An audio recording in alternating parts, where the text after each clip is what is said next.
Visualization is one of the most significant aspects of manifestation, and in the last several videos, I know I've been talking about the term slides, which comes from Vadim Zeland's Reality Transurfing methodology. Today, I want to break down what exactly is a slide, how do you develop a slide, and how do you put it in action.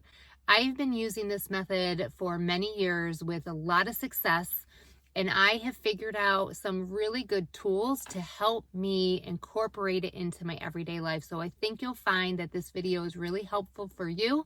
If you are on this manifesting journey, want to take it the step further, and how you can incorporate your visualization practice all day long, every day for faster results. Whether you're following the law of attraction, Neville Goddard, or reality transurfing, any kind of manifesting methodology uses visualization as one of those key aspects, as I already mentioned.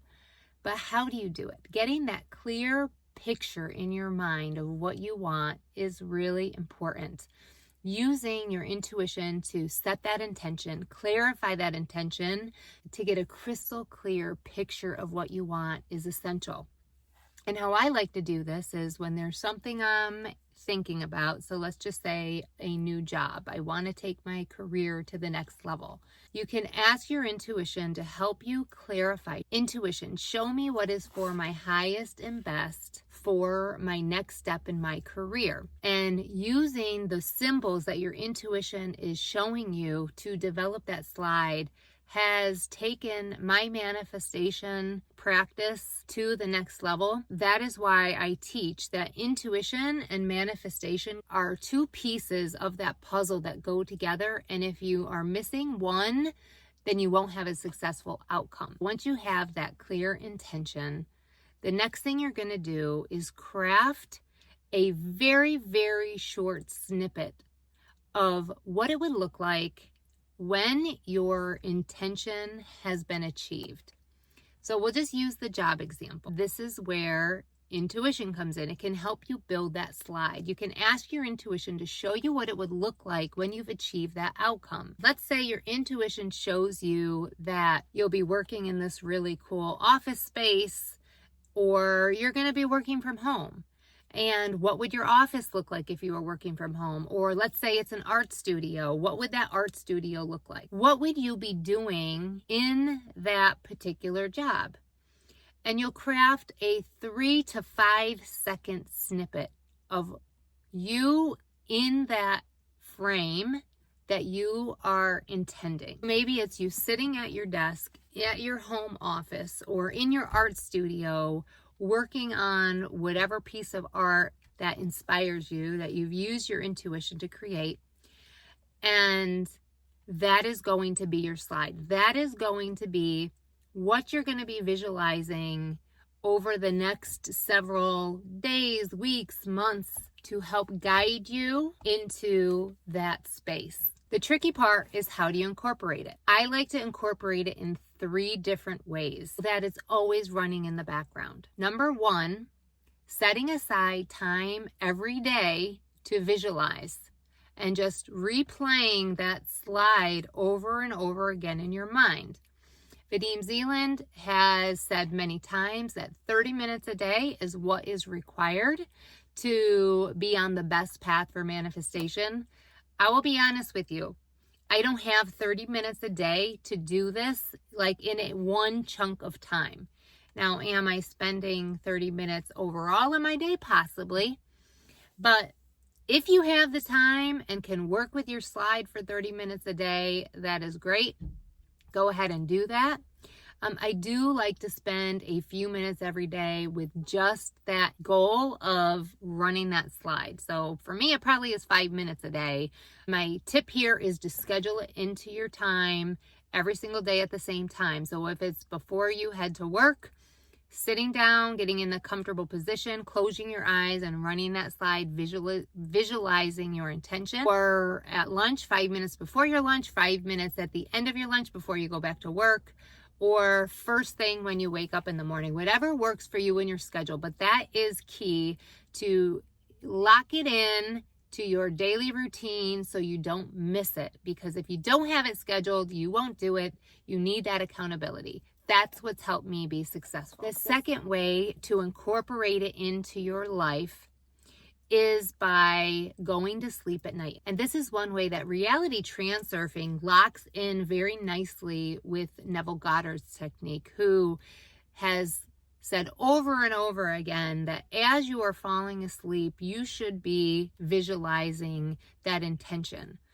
I go through my night routine, I get into bed, and as I'm falling asleep, I visualize that scene over and over again until I'm gone, right? And I'm falling asleep at some point. I don't know how long I'm visualizing, but that is how I incorporate that step in. And the last way that you should be incorporating your visualization and your slides into your routine is that every time you bring yourself back to the current moment, and that is another key piece here, is you can't manifest from your mind being all over the place from the past to the future. And so you want to continue bringing your attention back to the current reality and then snap in, lock in that visualization. So every time I become aware that my mind is scattered and not with me in the current space, I acknowledge it, I bring my mind back, and I grab my slide and visualize it.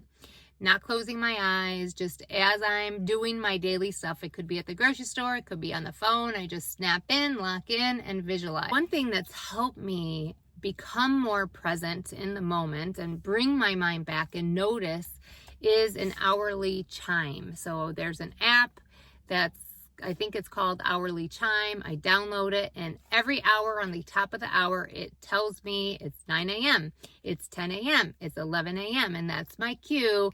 Lock in, bring myself back, and visualize. In the book Tufty the Priestess, that's another book by Vadim Zeland that talks about how you can incorporate reality transurfing in a very practical way. Every time whatever shows up in your life that is not your preferred outcome, that's when you lock in and bring yourself back to the current frame and visualize. So not only can you be doing this with your current slide and that overall intention, kind of like the Neville Goddard's revision technique, as things are popping up in your day that you don't prefer, you can take that moment to rewrite it. So for instance, your partner or husband, girlfriend, boyfriend says something that you don't like and you would have liked the interaction to go differently. Bring yourself back to the current reality, snap in, and visualize how you would have preferred that to happen. But also, I use those moments to run my current slide too.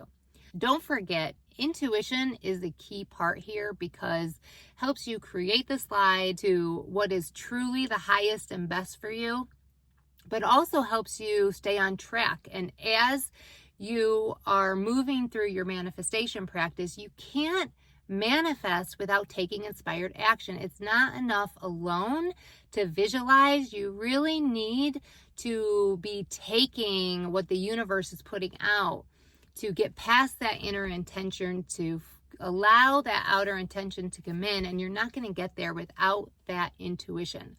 So I suggest to everybody that is working and on this spiritual path, on this manifestation path, to get as in tune as possible to your intuition. And that's why I'm so passionate about teaching intuition through the manifestation lens on this channel. And I have loads of resources out there for you.